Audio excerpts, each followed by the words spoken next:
What is going on, guys? Benny here. We are here today to talk about this beautiful speaker. These are the XSA Labs Vanguards, created by Dr. Viet Nguyen in collaboration with audio veteran Mark Shifter. We'll talk about these guys after the intro.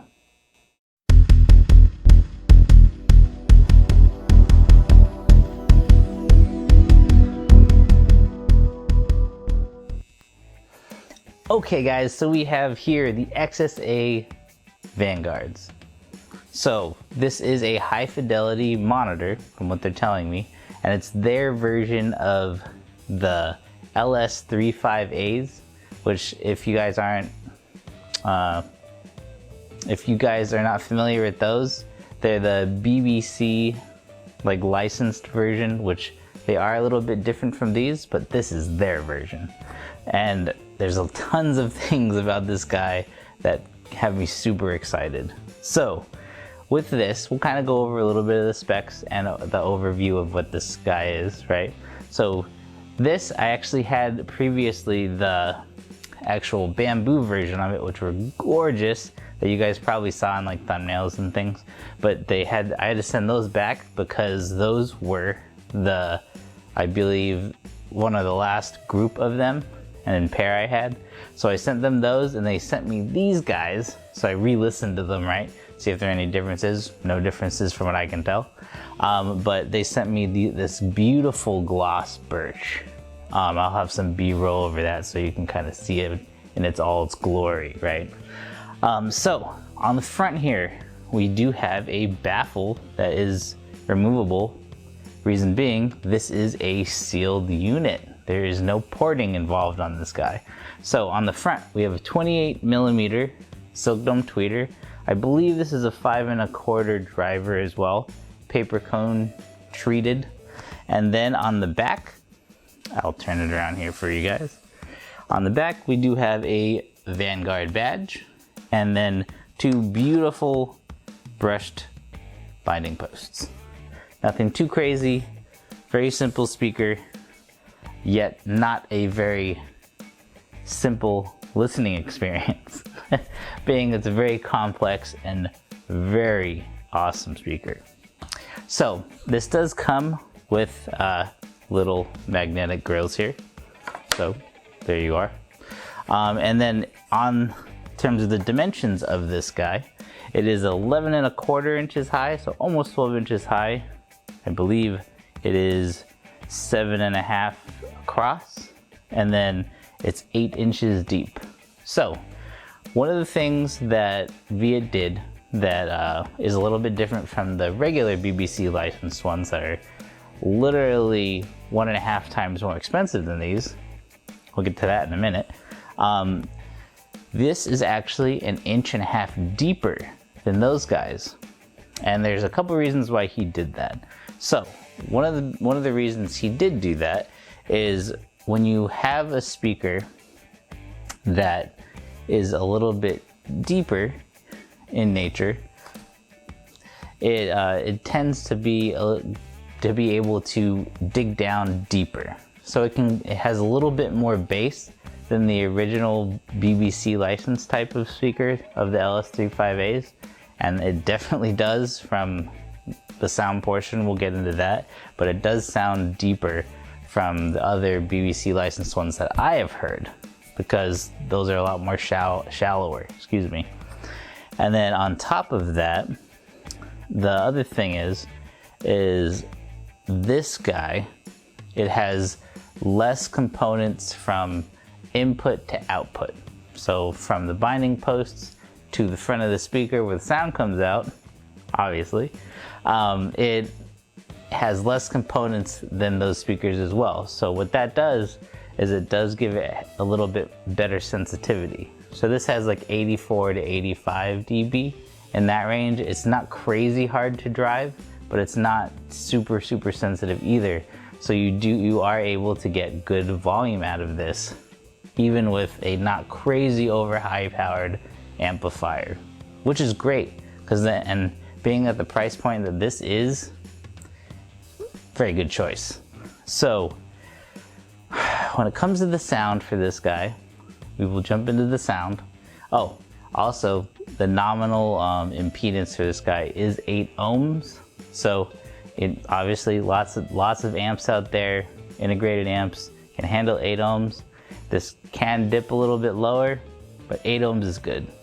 And I do believe 50 watts, it does run really well. I have mostly high powered amplifiers in right now, so 50 watts, I'll go with what they say, and it seems fine to me, because these do go pretty loud and don't fall flat in any way, up into around the 80 dB range, even higher, 85. I don't really listen to my music that high, but you know, to each their own. But okay, so like kind of like the sound signature for me, price, right? $1,000, just under $1,000, $995. So being that this speaker is their version of the LS35As, I would say, go as far as to say that these reach up in that 2,000, 2,500 range. Definitely. Because for me, I always kind of look for, especially if this is gonna be kind of like your end all be all, this speaker can do everything. The only thing it can't do is go like 40 hertz and below. Okay, because of the size. You just can't beat physics, guys. But with this, being that it is deeper, it does go lower. It does go lower than its predecessors, right? And in terms of the mids aren't like, they're not, I wouldn't say flat, because what happens is when you listen to a really good vocal track, right? Even a non-well recorded vocal track, it does a very good job about placing the singer and pushing them to not so much forward, but more in the mix of, that's what you're trying to listen to, is the singer, right? And they do a really good job of that. And then when it comes to the highs on this guy, they have a lot of extension up top. A lot of extension up top for what it is, right? For a soft dome tweeter, does a really good job of going up there, but without being harsh. So the fact that this guy can reach up there and it doesn't get to that like strange 8 to 7K, something that Viet did in the design of the components on the inside and how he changed everything, is it not that it like gets rid of that frequency area that can be like harsh and piercing to the ears, but it's like smoothed out, so it has all the resolution, everything you need up top, but without the harsh glassiness. And that's amazing to me that he can do that with this type of soft dome driver for the tweeter. It surprised me. It super surprised me. And I was just listening to this before the review for about an hour. One of the things that this guy does really, really well is, well, no, there's a few things. There's a few things. So I would go as far as to say it does a really, really good job at separation. Really good job. So if you're listening to like a live recording with, okay, I'm jumping ahead. So it does a really good placement, soundstage, and also width and holographicness, if that's a word, right? Holographicness, right? Yeah. So with this, when I listen to jazz, when I listen to orchestra, or classical, or even piano, what ends up happening is this is the right speaker, right? This is the right, or in my setup, this is the right speaker. The soundstage, it's not crazy wide, but in terms of how it sounds, it throws sounds. This is the edge of the speaker. It'll throw sounds out here, way out here, which is which is nuts to me when I hear that. Because most people, if you're kind of like a normie and you're just listening to music to listen to music, you're not being analytical. If you sit there with your eyes closed, you can do this thing where because these guys are kind of smaller, so they're, you know, near field and midfield listening, definitely. You'll close your eyes, and then you do this thing where you try to listen for how big the speakers are in terms of width, and you'll do this is what I do, is I'll close my eyes, I'll sit there, listen to like some type of live performance, and I'll point to where I think the speaker ends, and it ends out here for me. It ends a good maybe foot out from the speaker, and that's nuts for me. And being that it's in midfield or near field, you know, it does that awesome thing where it gives you that width that you're craving for out of this tiny little speaker. And it's crazy. It's super crazy to me. And then this other thing, one of the things I do test for is with all speakers, right, is how well the center image is and how well the image as a whole is over that soundstage. So one of the things I do is you'll throw on some type of pop song, right? Because pop songs, lots of it is done in mono, and then the center image is really well done. So then you can test to see how well your speakers, as well as headphones, are for a center image. So when I'm doing that, this has a dead center image for me, dead center. And then on top of that, when you add the soundstage into it in a live performance such as like a jazz, right? If I'm listening to jazz, you can hear where they are in that image. If they're on the left, right, the singer's in the middle, or to the left. And it does such a great freaking job of that. And it's amazing. So, and hence the word, they call these monitors, right? So having it give you that image and having it be such an affordable speaker. Affordable. Like, and this is like, in the audiophile world, $1,000 is affordable. I know a lot of people, you're thinking I'm crazy, but the amount of performance you get for this, if you're not a crazy bass head, but you love vocals and you love all other types of music, this still does go low. You can add a subwoofer to it if you want more bass.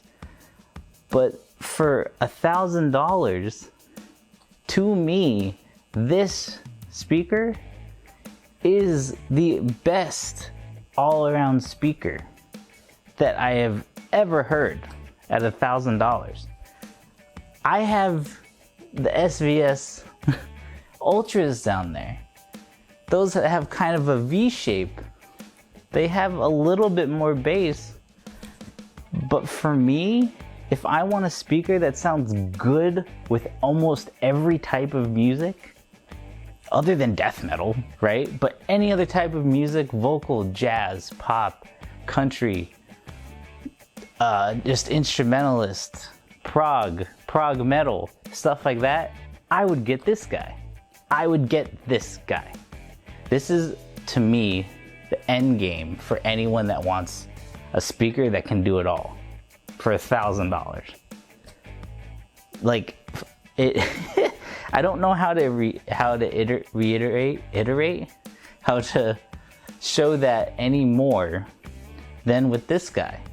If you have $1,000 and you want a speaker that can be listened in midfield and near field and sound great at all frequency ranges, get this guy.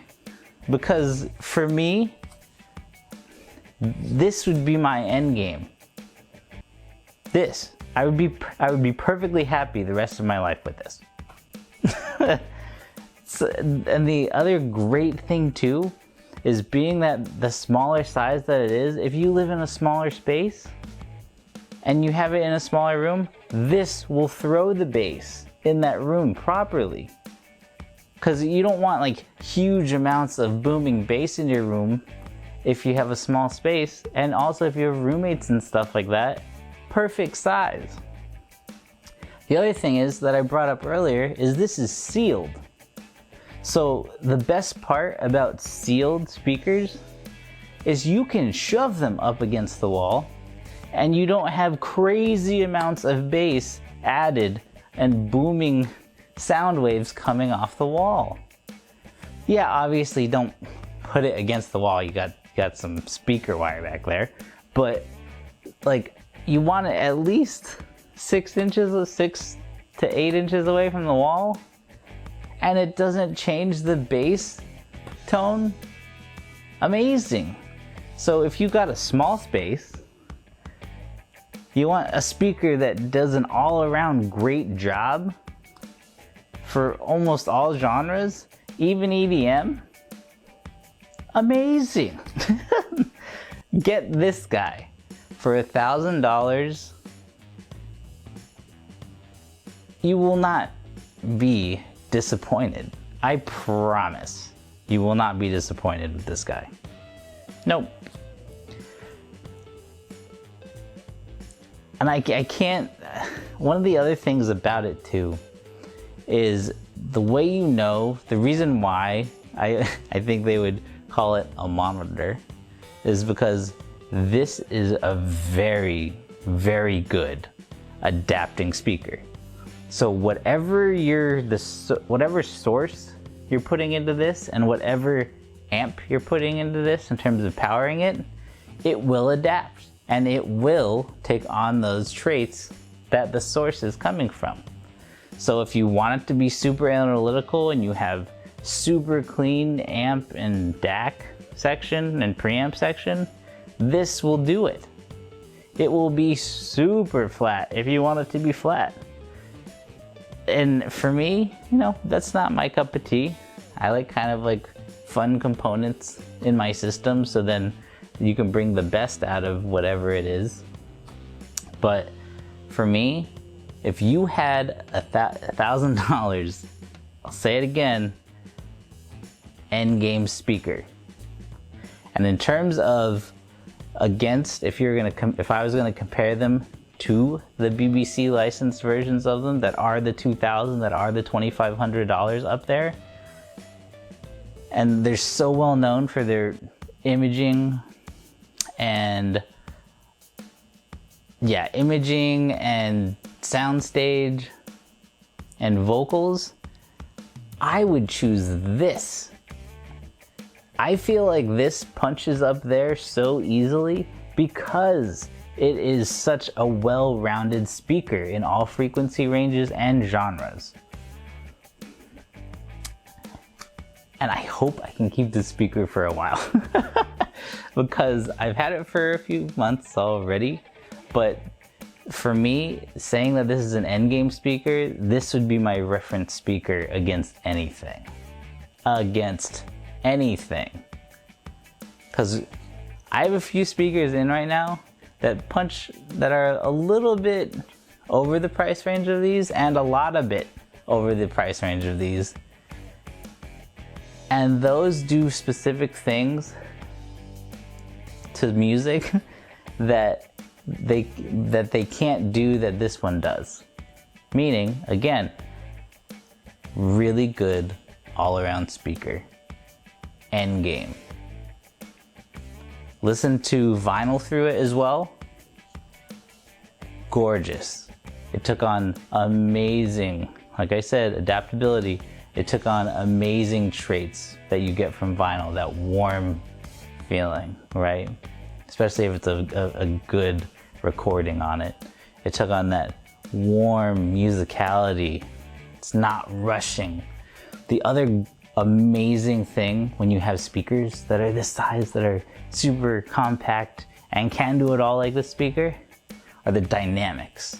The dynamics are freaking great. I have a couple things in my system right now that do help lower the noise floor, which help with dynamics. And this guy, being that it is a smaller driver down here, it is nimble as hell. So it'll go from silent to really fast, real quick, and having it be sealed on top of that, it makes it even more nimble. So the dynamics of this guy run the show for me. Run the show. So with that, guys, I know I've been kind of rambling a little bit longer than normal, but I wanted to let you know I had to re-record this because the way I did it before, I didn't explain well enough how much love went into making this speaker and how much love comes out of the speaker. It's crazy. So, you know, these aren't mine, but $1,000, get this guy, the XSA Labs Vanguards. Amazing speaker, best all-around speaker at $1,000. I'll take it home, guys. I'm gonna try and keep this. But I will see you guys in the next review. And, you know, do all the cool things. I'll put down below the link to these guys. Amazing, simply amazing. I will put down below also my Patreon and Subscribe Star.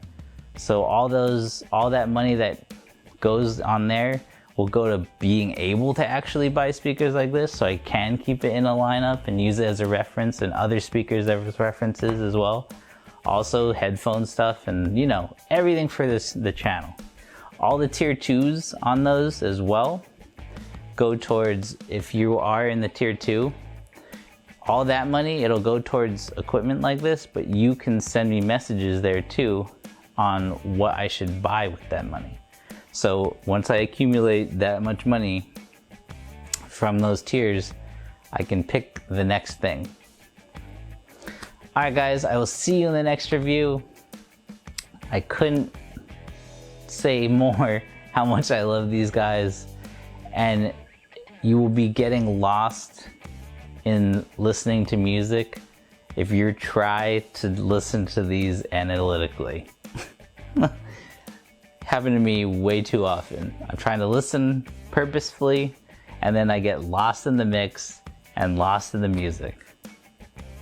I'll see you guys in the next review, and I'll see you then. Later.